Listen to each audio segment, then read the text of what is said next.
Welcome to the first episode of our three-part podcast series focused on the fast evolving world of corporate payments. My name is Jente Geets and I'm joined by two leading experts in the field. My colleague Peter Lybeer from AirPlus International and Melvin van Wingerden from Pay for You. And in this series, we'll be unpacking how companies can rethink their approach to payments. And in doing so, and I think this is something that every company is interested in, save time and money and gain control and visibility. Today, we're starting with the big picture.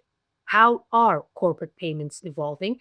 And what does that mean for companies trying to navigate the increasing complexity and digital pressure? Let's start with the first question because I have a bunch of them lined up for these two gentlemen.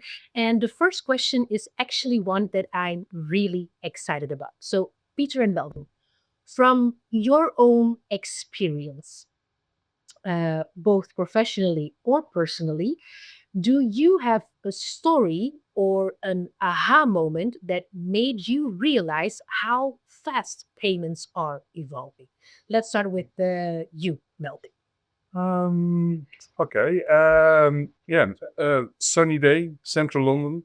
I was on the terrace having beers with colleagues, and a tap on my shoulder, and I look around, and I see this homeless guy, and he says, "Sir, do you have some cash for me? Do you carry some change for me?" And I was really apologetic. I said, "I'm really sorry. I don't carry any cash." And I said, by the way, it's a cashless society. So if I were you, I would look for another way to collect some money. So fast forward 2 weeks later, having a beer on the terrace with my colleagues, tap on my shoulder, the same homeless guy. And I was like, "Sir, I already told you, I don't carry any cash with me." And he said, "But I bought a device that you told me to buy." So that was actually quite funny how homeless people collect money these days. Oh wow, that's Yeah, really fascinating. yeah. I'm keen to hear your story as well, Peter. Well, it's not a surprise, but it's also me and having some beer with some friends. I think we're talking 14 to 15 years ago. We were having a night out, early in the morning, running out of cash, and then realizing we still wanted that last beer, and the only thing left in our pockets was a couple of stamps. So we paid the last beer with a stamp. And I would say the main lesson here is actually twofold. We we were running a nights out with cash, which today I don't think that still is the case. Mhm. And definitely the value of stamps have gone up, and I don't think people ever use stamps anymore because of course we use emails. That's the change, right, in society. Thanks for sharing, gentlemen. And I think these stories really set the tone for the rest of the episode. Because, Peter, let's talk about the internal disconnect. From your stories, we can really tell that as a consumer, we are very used to very fast payments, intuitive payments, but within a company, that is not necessarily always the case. So, if we want to talk about getting the consumer experience into a company, how would you advise to how they can close that gap? I think it's a very broad question, but you're actually referring to the consumerization, the trend, of course. That I mean, we as consumers, indeed, today's payment, you buy something online, you get it right away, and the payment is like attached to that buying experience, and it's flawless and it's one-stop shop. You get into a company, it's a completely different game, right? I mean, there is no such thing as in a, that's not a big shop that you're working in. This is a budget. You have a process that has to be respected. And, well, we call it like a cliche. There is such a thing like called the no PO, no pay process. And that's a fundamental thing in a company, right? You just don't go out buying something in a company. You need it attached to a budget probably linked to a forecast, and everybody has its own responsibility.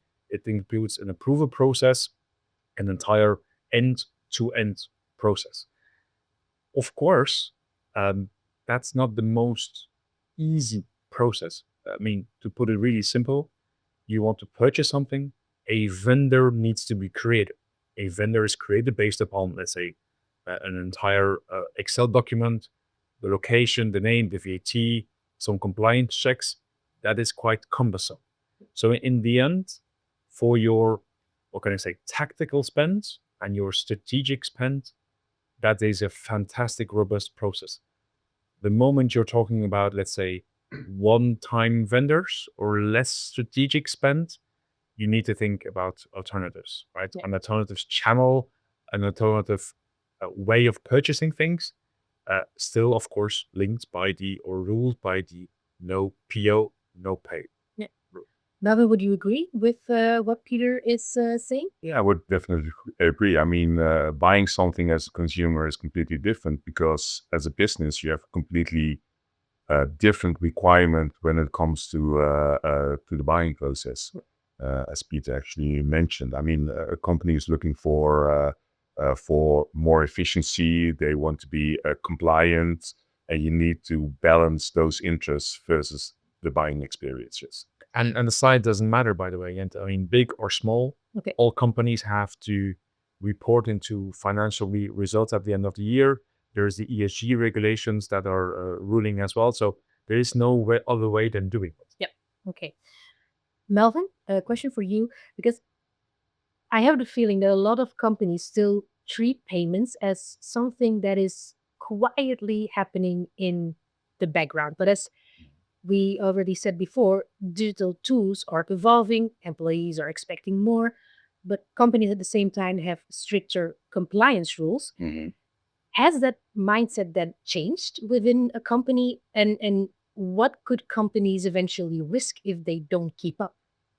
I don't think the mindset has changed. I think companies have always been looking for more efficiency. They always want to be compliant, and they also want to be the best employer for the employee. So that hasn't changed. What has changed is the environment and the way that payment companies and the whole payment ecosystem has addressed those requirements. So what I see around is that there's of course more digitalization, very difficult word, a need for digitalization. There is also automation linked to that, and of course with AI upcoming, you can definitely see that the companies are able or have the ability to be more efficient, and that, I think, together with a consumerized payment experience, you see that slowly that's finding its way. And you've mentioned the buzzword of 2024, 2025 AI. Yeah. So I want to ask both of you, if you looking ahead, what key trends or key changes do you think businesses should keep an eye on? Is AI one of them? Mm-hmm. Yeah, I mean, yeah. So AI is the buzzword, and the thing about buzzwords, it's everywhere. Everybody talks about it, but in reality, you see very little automated AI processes in day-to-day businesses, right? Everybody knows ChatGPT, Yeah. right? And I haven't heard about any other AI philosophy or implementation at companies I've met yet. So maybe that's something I wanted to add.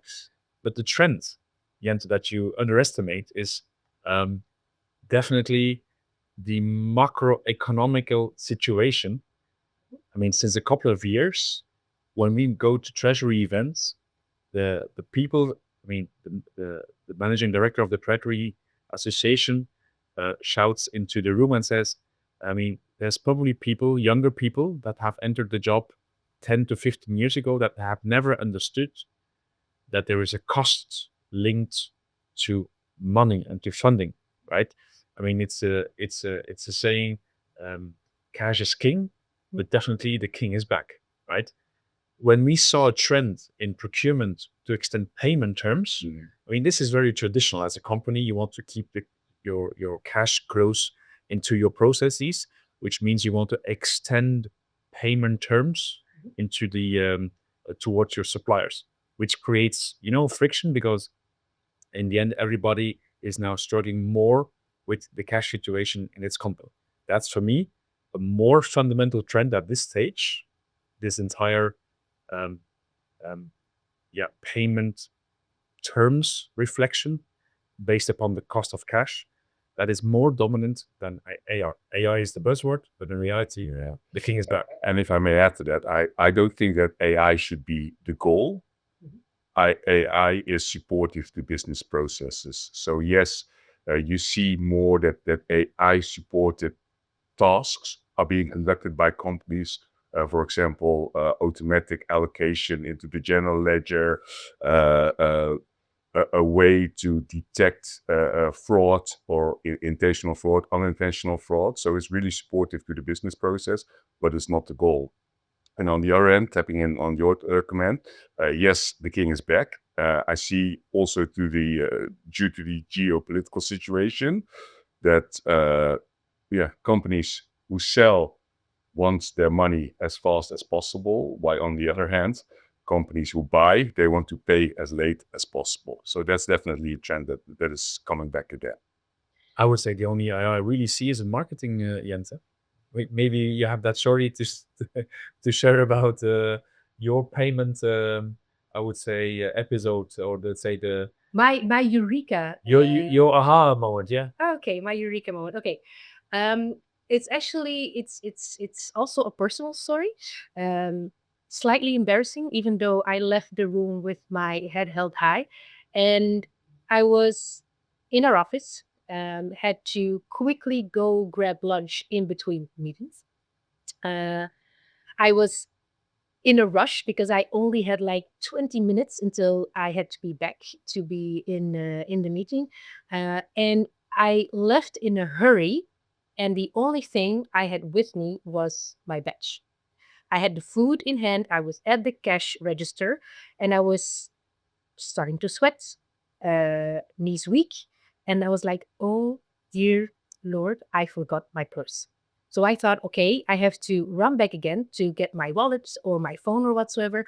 And the guy behind the cash register was looking at me and making a weird face, and he said, "You can pay with your iWatch too." And I was like, "I knew that. Of course, I could pay with my watch." Pay with the watch, left the room with my head held high. And that's my story. And also the last thing for this episode. In the next one, we will take a closer look at what might be something that companies are underestimating because it's not making many headlines, and that is long tail spend or unmanaged spend. We'll deep dive into what it is, why is it a silent drain on resources, and how companies can bring it under control. Thanks again to Peter and Thanks for the Melvin invitation. for sharing their insight. You're very welcome. I hope you found this valuable. Stay tuned for episode 2 and feel free to share this one with colleagues in finance or procurement or anyone navigating the payment transformation. Thank you.